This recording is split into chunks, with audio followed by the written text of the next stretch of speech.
below zero ENT, the beat tonics.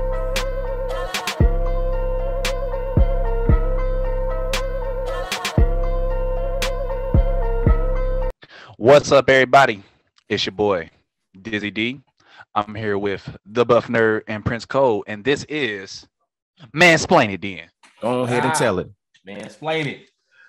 A place where we can have healthy conversations amongst men, and a place you can openly express yourself. Men can openly express themselves, since that's a huge problem in the community as we know it. Self-expression from the male point of view. So I'm gonna take a moment to introduce ourselves, or we're gonna take a moment to introduce ourselves. Like I said, I'm Dizzy D. Born and raised Detroit, Michigan. Bird game. I am a Red Zone, East Touch, 48205. 48205, 6 mile all day. That's how I'm playing. But I'm a father of two. I'm a father of 3 kids, 2 of my own and 1 of my girls. And I shouldn't say girl, my fiance. Yes. And what I hope to God this channel, man, is I hope this becomes like a really great platform for not just black men, but men in general. And ladies, we didn't leave y'all out either. We would like your input and point of view. Buff Nerd, why don't you take this away, man? Tell them who you is, boy. How's it going? I am the Buff Nerd. And Always ripped. Not so much, man. These COVID pounds is adding up. Shit, I'm the husky nerd at this point, but I am a 29-year-old man. I am a IT professional, preferably a network engineer. Right now, I'm currently, doing a lot of work when it comes to Wi-Fi and wireless. I am one of the first individuals in my family to break 6 figures, and I have 3 kids. Oh my God, what am I talking about? I got 2. I ain't got no damn 3 kids. I got 2 kids. My bad. But no, I have 2 kids, and I'm doing the best I can to pave the way for them. And with that, I want to. We all thought that this channel would be a good idea, primarily because of the things that Dizzy said. And at the same time, right. All that we see nowadays in the media is a bunch of salacious shit, a bunch of he say, she say, men versus women, manosphere versus, feminism and all this other nonsense. And, we thought that it would be healthy, and it would be, a little insightful to, talk about, talk about things from a man's point of view in more of a therapeutic kind of way, because all 3 of us are, Detroit born and raised, 6 Mile in Flanders, motherfucker. No. 6 Mile. No, we are from Detroit, man. And, we wanted to do something positive, to leave a mark and to create a space for men. With that being said, what's the deal, Prince Cole? Oh, what's the deal, fellas? Yo, it's your boy, Prince Cole, artist.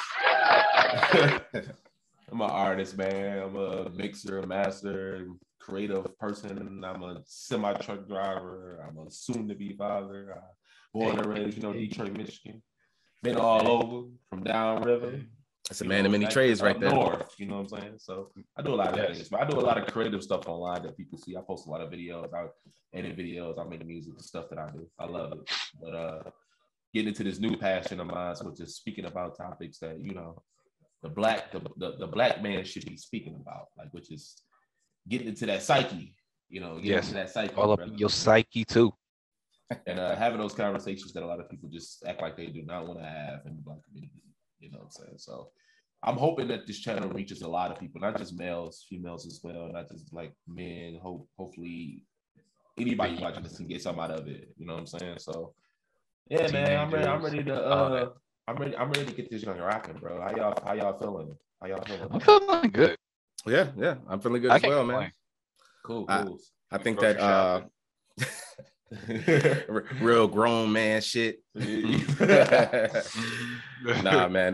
But the topic that we got today that, we decided to talk about, which kind of sparked inspiration in order to create this channel, was therapy and the stigma behind it, primarily in the Black community. Yes. And, we, of course, did our share of research and had a few conversations to talk about, everything surrounding therapy. And we wanted to answer a few questions to, see exactly how each other feel and, pique you guys' curiosity to see if you can relate to any of these things. So, right. Are you ready? Go ahead and fire things off. All right. So look, we got a set of questions here that we're going to ask between all three of us. We all going to give our take on what we think about the question. The first question coming up, I got some context behind this question first. I got an article. It's not a new article, but it's fairly recent, February 12, 2019, from University of Southern California, Suzanne Duarte Peck School of Social Work. I'm only gonna read a section from it. It said African American adults are 20% more likely to report serious physiological distress than white adults. What's more, seeking mental illness care is stigmatized within the Black community, since just 1 of 3 African Americans who struggle with mental health issues will ever receive appropriate treatment. So, with that going saying, the first question is, do you need therapy? And if so, when did you realize? All right, Dizzy, go ahead and start it off. Pass it on to Dizzy D. Do I need therapy? And if so, when did I realize? I absolutely do feel as though I need therapy. As far as when did I realize it? I was young. I guess you could say like some suppressed memories that came up out of nowhere. Just I can't even remember what triggered it, but some repressed memories came up, and I knew that talking to my mother, Mama, I love you, by the way. Talk to my mother probably wouldn't have helped because she wouldn't have had the words for me. So I just knew I had to talk to somebody. So that's when I realized, like, oh yeah, maybe your boy needs therapy. That was the big aha moment for me. So, about you, Prince? Do you need therapy? Yes. When did I realize it? Probably becoming an adult made me realize how much I needed therapy. Because as a kid, you kind of just go through the motions until you realize that as an adult, you like, I think something's wrong here. And maybe I need to talk to somebody about it because it's kind of affecting my relationships with people, and it's kind of affecting the way I operate within society. So yes. Yeah. I wasn't a kid, by the way. I was like teens. Like, okay. Yeah, like teen years. Yeah. All right, Buff. Now what you think, man? Buff dog. Do I need therapy? Absolutely. And when did I realize it? Crazy thing is, I didn't realize that I needed therapy until actually a few years ago. Like I told you guys, I'm 29, and a little background on me is that I was in the military for a period of time from 2014 to 2018. So from between the ages of 20 all the way to about 25, I was, U.S. Army, go hard in painting and all that good stuff. And, they teach you to be unstoppable when you're at basic training, and therapy is the last thing on your mind, and while I was in, I was tearing myself up. I broke my leg. I broke my hand, I ruining ligaments and just pushing through it, thinking I'm an animal. It wasn't until after I got out that I realized that, not only can I not go into the civilian sector with this mentality, but at the same time, I'm starting to develop issues, like, insomnia and a little bit of anxiety. So, about 26 to 27 is when I realized that I need therapy and I needed to, seek it. Okay. Oh yeah, man. Crazy stuff, man. It seemed like I said, with just becoming an adult makes you realize stuff, man. Or I guess facing some type of, adversity sometimes makes you realize it. Yeah, it seems like there's like a certain realization that people come to, like around the ages like 24 to 26, where you realize you are not invincible and you can't just sleep shit off, or you can't just shrug stuff off anymore. Stuff sticks with you. Well, what's crazy is they said, your brain ain't even fully developed yet until you're about 25. Right, exactly. So yeah, it's probably at that point where you're like, okay, this is beyond me, and that's when I think a lot of people probably realize that they need some sort of help. Turn that corner. Hey, fellas, I don't want y'all to think I ain't paying attention to nothing, but I just thought about something. What's up? I was just looking at the benefits of laughter. The benefits of laughter. Let's hear it. The mental benefits of laughter. There's just some random facts I'm gonna just drop on you niggas. So can we say niggas? Yeah. I think we cleared that word. We did the paperwork. Okay. Cool. That's an article I found, but mostly it just talks about the physical benefits, like protects your heart, burns calories. Oh, here we go. Laughter lightens anger's heavy load. Okay. Laughter and burn calories. Yeah, and burn calories. So that's just a fun fact, people. I'm just sprinkling out there. It makes sense, man. You laugh hard enough, well, you start getting hot. Yeah. Start getting real hot. Yo, 6-pack of shit start hurting. Like, yeah. Oh yeah. You laugh hard enough, you start getting hot. You laugh hard enough, and your Apple Watch is like, "Why are you running?" Slow down, my dog. Slow down. All right. What was the next? There was another question. What's the other question? Wait, we on that second question, bro. We're going to present that second question for us, Busy D. All right, hold on. Let me get him, B. Let me get him. Have you received therapy, and how did it help? You go first. Okay, you go. Well, yeah, my bad. I'll Go take ahead. Yes, I absolutely have received therapy, and it helped me. It definitely did. From the standpoint of being a single father, I'm a single father. I'm a father, 3, single father of my own 2, and therapy definitely helped me from that standpoint. Why did I stop going? I felt like he couldn't relate to me anywhere else. Like I would speak to him, but he would it felt like he would just give me a wow, that's crazy answer. You feel what I'm saying? But I'm still for therapy. I know that you have to find the right people to talk to, and yes. I recently found out that you can get specific with the therapist. You feel what I'm saying? Like a specific type of therapist. Like a specific type of therapist, right? Like you want him a Black Christian, a Jewish, whatever dude. Like you can get specific with it. So yeah, I found that out, and I know that's something I have to partake in. But yeah, I need me a 6-foot Buddhist with a beard in order to talk me through my problems. Bro, and they might have it too. He might be out there like, hey, they finally get. He only use Tide on his clothes. You feel me? I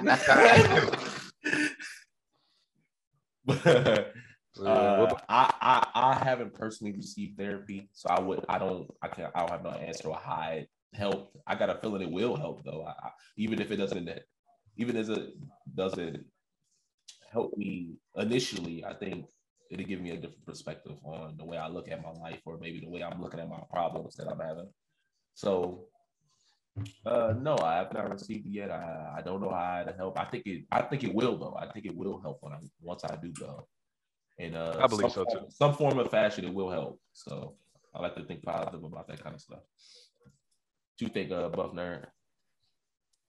Let's see. Yes, actually, yeah, I did receive a form of therapy. That was a question, right? We were talking about it. Yes, sir. Yeah, sorry. I was checking out some files to try and support some of the things we're talking about. But yes, no, I've received very small versions of therapy. And that was when I had initially got out the military back in 2018. therapy was recommended when it came to making that transition from military life to civilian life. And like I said, I'm so used to being, go get them, real tough, real strong. Can't nobody stop me. I whoop anybody ass. To Right. having to try and integrate that behavior in a civilized manner. Big burn. Yeah, it was a learning curve because it took a minute for me to realize that there was even a problem. Because I've always held myself to this superhero-like standard when it came to, being in the military, like I'm protecting this country, I had my cape on, it was real. But, like I said, once I started to realize that my body couldn't keep up, once I broke my leg, shortly before getting out, and I realized that I was starting to develop anxiety, talking to a therapist, helped mitigate a lot of those issues. I was having very hard time sleeping at night, and having somebody to talk through my problems with helped fix that. And Sure. I was a little bit younger then. I was, I was about 24 years old, and I still kind of consider that young. Like the difference between 24 and 29. 5 years don't do it justice. It feels like there's literally like a 10-year gap between the ages of 24 and 29 realistically. But I got the therapy for that period of time, and I thought that I'd be good. I thought that I wouldn't have any more issues with sleeping at night, but I realized that, this is something that needs to be tended to constantly. You need to constantly have these conversations in order to, figure out how you feel and, learn how to manage your own issues. So, Yeah.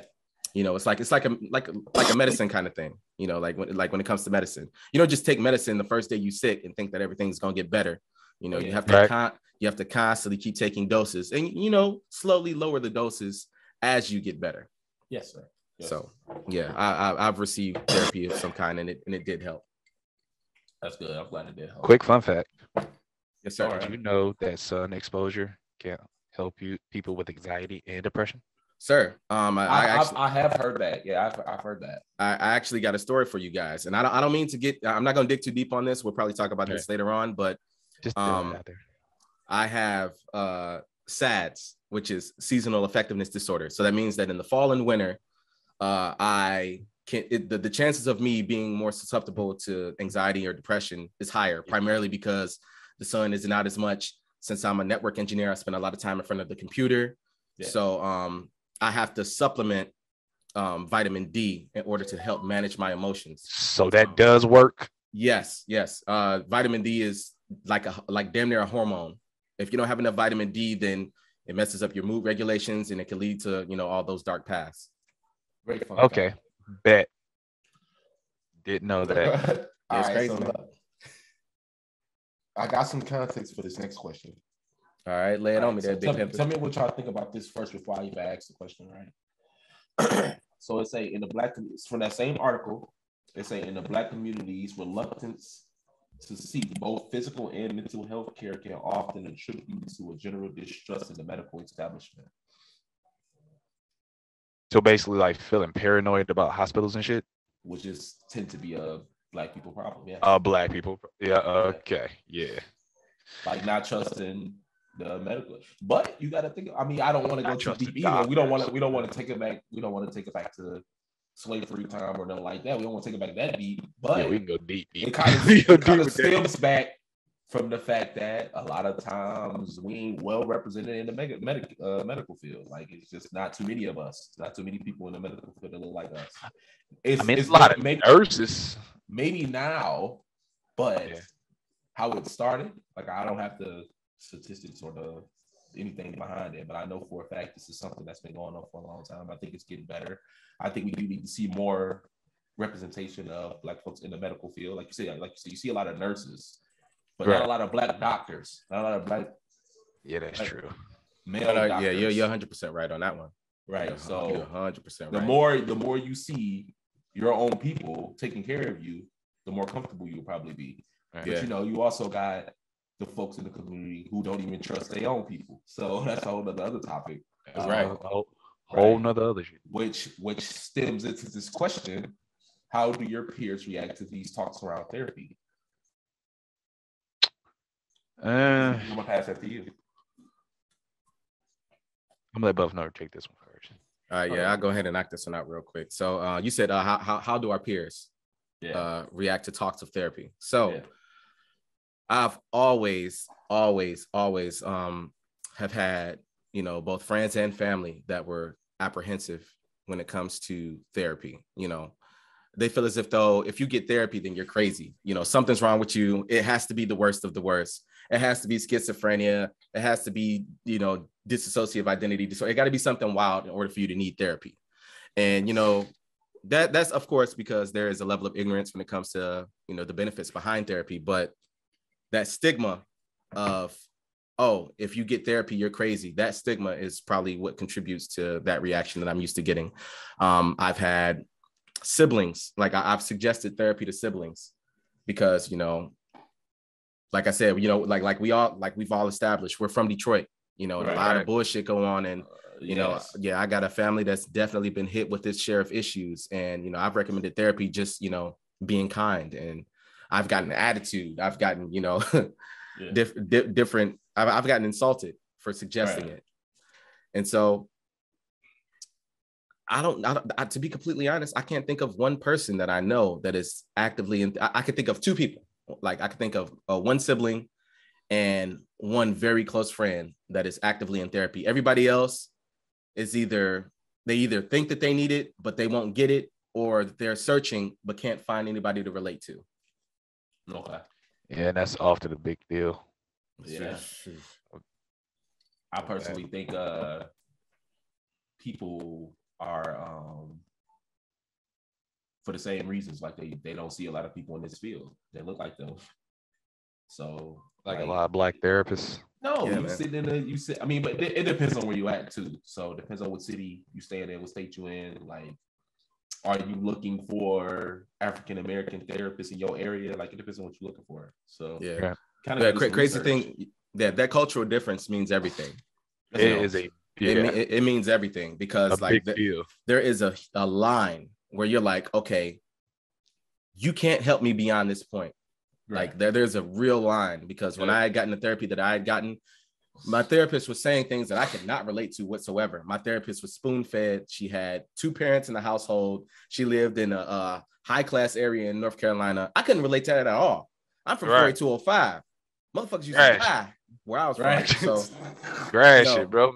So there was a clear line when it came to how much I could relate to that therapist. Right.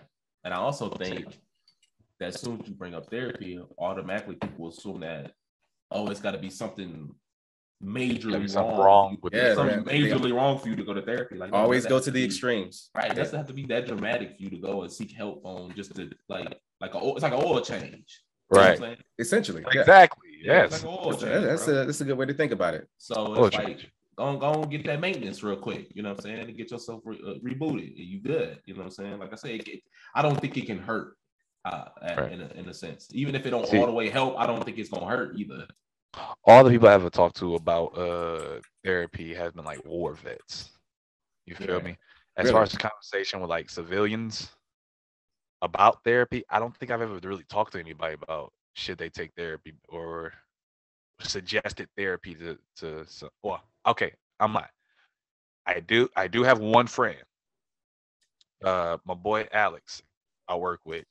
And he was just on some dark. He was dark, like down because of a breakup he had. And I suggested therapy to him, and he actually took it quite well. He was like, "Yeah, I think I might need it, bro. Like, I think it." So, well, that's what's up. Yeah, that was the only time I ever suggested therapy to somebody, and first time they accept, like, yeah, maybe you're right. Like, maybe I should. Right. Cool beans, man. We gonna keep it rolling. You know what I'm saying? Why don't you present that next question there, Mr. Buff Nerd? Oh, okay. All right, then. If I may. All right. So, you know, prior to getting into the question, I have a statistic that says that African American children make up 30% of the child abuse and neglect fatalities that happen in this country. Now, with that being said, do you guys believe that a lack of therapy affects parenting? Yes. Yes. All right, let's start with you, Prince Cole. What's the dealio? All right, so this one hit home for me because I really think that when your parents kind of, I think a lot of people become parents very young. I think my mom became a parent very young. She had me when she was like 22. So, and having somebody that young, you don't really get a lot of wiggle room to grow. So, in a sense, you kind of like forced into being a parent 24/7, and all those things that you should be working on personally, you can't really work on because you're too busy kind of having to be a parent all the time. So, very true. And my mom did the greatest job ever. Like, I would never wish for another mom. Like, she was the coolest. She is the coolest mom ever. Like, oh yeah, I remember her, man. Everybody can attest to that. Like, everybody that knows me and knows my mom knows she's probably the coolest woman you probably ever meet. Oh yeah, man. She gave me the most grace out of all of our parents. She gave me the most grace. And one thing that we forgot to mention, guys, all three of us have been friends for 20 years. 2022 marks the 20th year that all three of us have been friends. Not a lot of people can say that. Yeah, so, yeah, and that's another blessed. Yes, absolutely, extremely honored.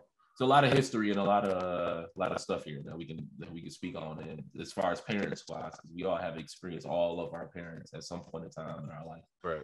And my mom invited everybody over. Like, even when their parents wouldn't let me over there, my mom was always inviting to everybody over my house. So like, tell them to come through. Gave me the room gave me the freedom to be whoever I wanted to be. You know what I'm saying? But in that sense, there were some things that she did lack in, but you can't be perfect at everything. So of course. The things that she did lack in that I had to learn as I became an adult made me realize, like, because of course growing up, you think your mom's a superhero, you think your parents are superheroes, right? So you don't think they have no faults and no flaws, and you realize as an adult because you have flaws, you realize what were the flaws of your parents, and you like, I see where this comes from because I'm having the same issue. But yeah, so it definitely influences, without going too deep into it, definitely influences the way you raise children. And hopefully me, soon to be parent. I want to be happy. I want to make sure I'm the pappy. I want to make sure that I put as much knowledge in my brain to help me steer my child into the right way. Steer my child whatever way it is for her to go. I'm gonna make sure that I can fully equip myself for that task. And you know, we got your I'm a little older than my mom was when she had me, so I ain't gonna say it's easier or harder. I don't know. We gonna see. You know what I'm saying? That's never, you can never predict what parenting is. So true. Very true. All right. Let me throw in a quick fact to kind of emphasize the intensity of, you know, what we're talking about as far as this question is concerned. So out of that 30%, 57% of the perpetrators of all child abuse and neglect, homicide, and 61% of the perpetrators of the African-American victims of child abuse and neglect, homicide were the biological parents. So that's just to add emphasis. So in the Black community specifically, 61% of the perpetrators of the neglect and homicide were the parents of the children that are being abused. That's crazy. Yeah, that's a crazy statistic. Yo, man, yeah, that is recent insane. That's a good question. This report was done like 5 years ago, if I'm not mistaken. Yeah, this report. So it's not the most recent, but it was definitely between the 2010 and 2020. Okay. But yeah, man, that's crazy. Dizzy, how you feeling about that question? It's not really the question that rattled me. It's more the statistics on it. my bad. I ain't mean it. That was a heavy one. That was a heavy one. I'm pretty sure it's worse stuff than that. You probably can find out about. Oh yeah, the type of crimes, man. Like, yeah, we can get real CSI Miami in this motherfucker, but we ain't gonna do all that. Right. But as far as, do I feel as though lack of therapy affects parenting? Absolutely. Because one, you can't one, you can't help nobody if you ain't helped yourself. But you gotta understand that you gotta recognize that you have an issue Right. first and foremost. So if you don't recognize the issues within yourself, how are you gonna recognize the issues within your child? Right. You 100% correct. And, 100% correct. Right. And one thing we do have to understand is like Prince Cole said, we was young, that his parents was young. Like a lot of people have kids young and everything. I had my first child at 23. Hmm. I believe 23. Yep. 23. I was 23 years old. And man, I was basically still a child myself. I had just got on my own. And you know, every day with when my son was born, every day was a constant learning. Like I was constantly learning something new about not only myself but my mom, like what she had to go through. Right. You Yeah. feel me? Talk about a whole new chapter. Like it's an entirely new chapter. And so I just thinking that I have to like give my mom a lot of grace. Yeah. Absolutely. Because being in that predicament myself, I realized like, yo, she was learning too. Like I done learned something new every day. Like the first year he was born, I literally learned something new every day about myself and what my mom's had to go through. So it's crazy. So yeah, absolutely. Therapy is it absolutely affects your parenting. And I learned, and with saying that, I learned some issues about myself that I realized, like, dang, like as time went on, like, dang, this is why I do this, that, and that. You feel what I'm saying? Right. So then I started looking at myself like, I got to get these issues resolved within myself if I'm going to be able to steer my child clear of these issues. Yeah, man. That's breaking generational curses, man. Breaking generational curses. Exactly. That's the only therapy is the only way you can be able to do that. Yeah. For the people, like if you trying to break generational curses, like if that's like your drive right now, you're not gonna be able to do it without therapy. You feel me? Therapy is that sword. I agree 100% on that one. So yeah. And I know everybody like to be superheroes and had a cape flapping in the wind, but super Negroes. Those are the people, like people that think that they can do it all by themselves, get to the top, and then kill themselves when they get to the top. Right. How many celebrities, how many public figures have you seen at the not necessarily the height of their career, but in their golden years, like all the money you could think of, mess around and kill themselves? Totally random. Man. Anyways, that's why they say money can't buy happiness. 100%. 100%. All right. Now, when it comes to me, yes, absolutely. And no shots to anybody, no shots to anybody when it comes to talking about this. But I was born, in a one-parent household. I had 3 other siblings, and it was rough. We stayed in Detroit. We stayed in the worst zip code, or one of the worst cities. And, that automatically creates, just a level of, how can I describe it? It's like being born and raised in a war zone. Yeah. And, I seen this post the other day that, reminded me of myself a little bit, and all of us. It said that, when you're born and raised in chaos, finding peace, or like you think peace is boring when you were born and raised. Yeah, absolutely. When you were born and raised in chaos. Toxicity at its finest. For real. And so, I think that the reason why people feel that way, period, is because they need some form of therapy. They don't understand exactly their normal is an extreme level of normal. Right. But back to what I was saying. So, I was, my mother she was a single mother. She did her best to take care of me and my siblings, and she had to be a very strong woman in order to take care of, me and 3 other children, one not being hers. And,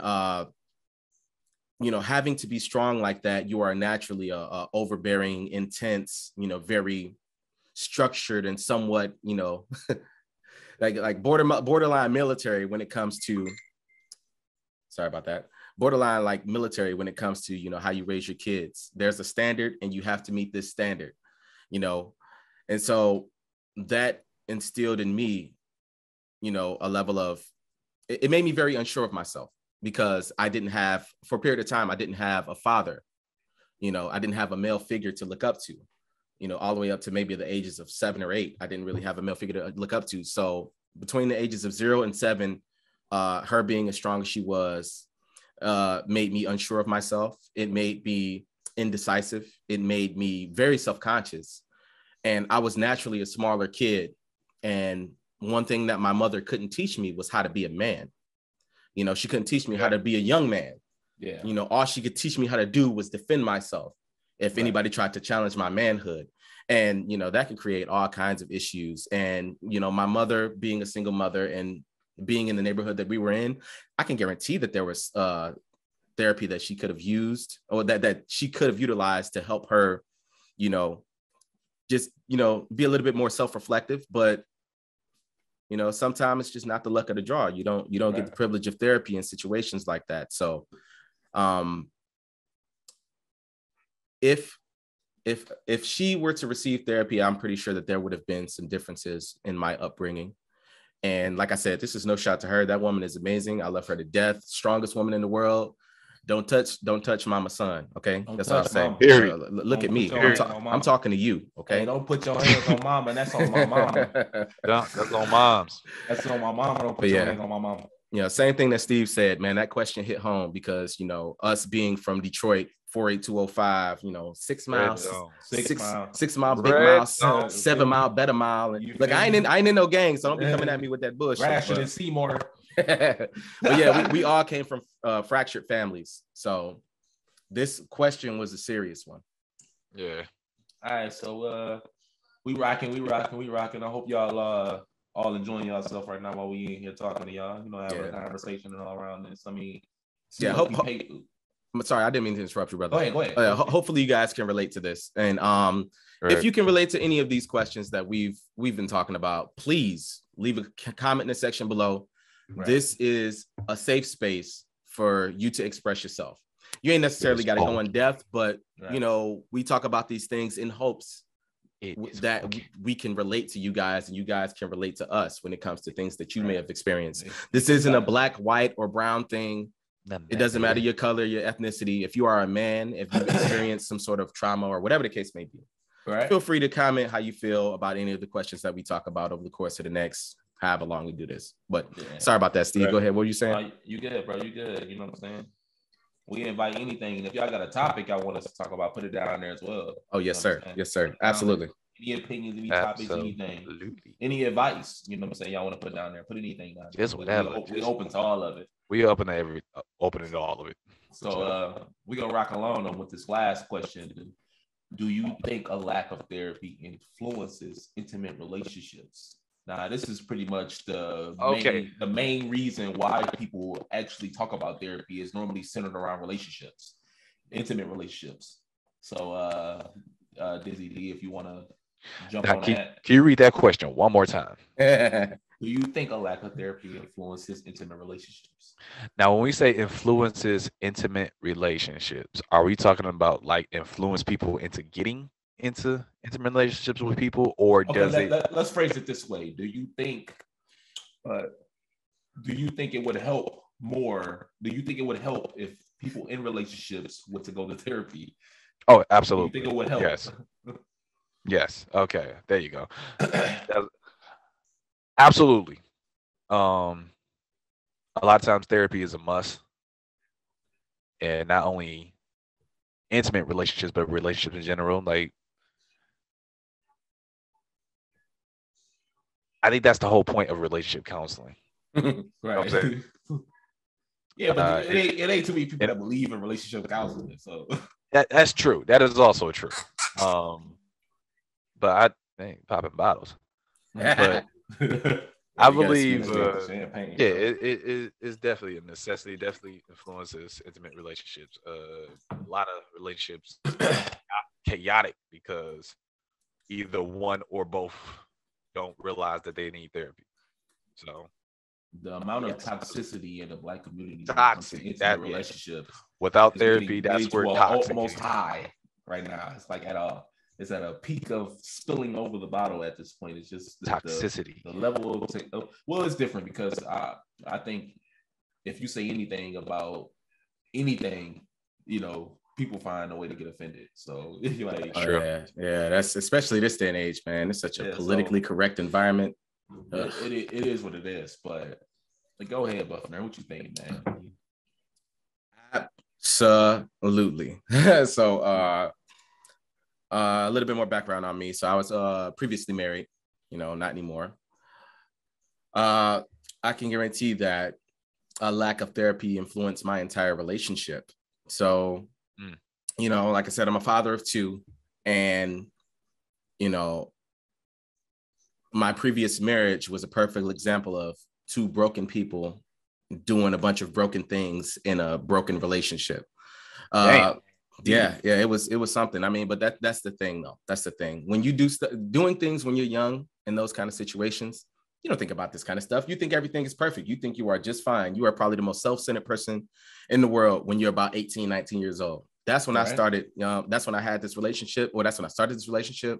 And that's when I had my first kid. But for myself, I was a people pleaser, and, being in a household, being raised in a single mother household or a single parent household, I've always seek the approval from whoever it is that I'm dealing with. And, it's actually similar to Will Smith's story. Anyways, and the individual that I was with at the time, she had attachment issues. She had her own share of problems that caused, a lot of conflict in our relationship, where I was trying to please her. I had a temper like my mother. She was possessive, and, she required her own level of therapy that she didn't receive. And I can guarantee that, not even guarantee, but I believe that our relationship or our family probably wouldn't be where it is now if we had both received some sort of therapy, because, if it's like always remaining. You think it would have helped her? Absolutely. Because she was her own judge, jury, and executioner. Okay. So whatever she thought was absolute. She didn't take any outside opinions. And if she did take any outside opinions, she would finagle it and make it seem like it was her idea. Okay. And that even applied to me. I couldn't express myself without her feeling attacked, And this is not me putting her on blast, because I had my own share of issues. I was a troubled individual. I was a bad motherfucker when I was in my early 20s. But the point is, two broken people can't create a wholesome family. Yeah. Two broken people created a broken family, and I can guarantee if we all had therapy, or not even all, but if me and her had therapy, then we would probably last a lot longer than we did. I can dig that. I can dig it. I think it definitely affected me. I don't think I even thought about therapy until like maybe the last couple of relationships I was in. And I think realizing that what's up? I was thinking like, that's about the same for me too. Like a little bit. Last couple relationship was like, I mean, besides like when I was younger, like it was a gap in period of time where therapy was the last thing on my mind. But then when I got in some relationships, I'm like, oh shit. It's only when I started to focus on mental health. That's when I started realizing that therapy was a part of that.